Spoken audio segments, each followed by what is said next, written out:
Good morning বন্ধুরা। তো সকাল সকাল ঘুম থেকে উঠেই চলে আসলাম রান্নাঘরে। তো আজকে যেহেতু আমার হাজবেন্ড বাড়িতে আছে, তার জন্য সকালবেলায় বানিয়ে ফেললাম চাউমিন, আর পাশে বসিয়ে দিলাম ভাত। আর মা সকালবেলায় আজকের অনেক বাজার নিয়ে এসছে, তার জন্য বাজারগুলোকে নিজেই কেটে ভালো করে গুছিয়ে রাখছে।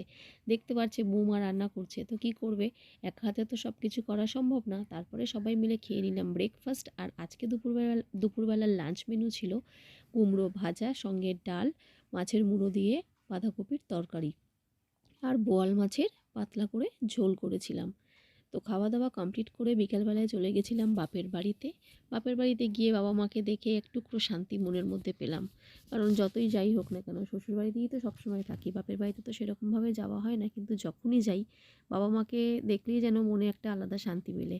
তারপরে বাপের বাড়িতে গিয়ে খাওয়া দাওয়া করে ছোট্ট ভাইজির সাথে কিছুক্ষণ খেলা করে হাজব্যান্ডের হাত ধরে চলে আসলাম আবার শ্বশুর বাড়িতে। তো মিনি ব্লগটা কেমন লাগলো?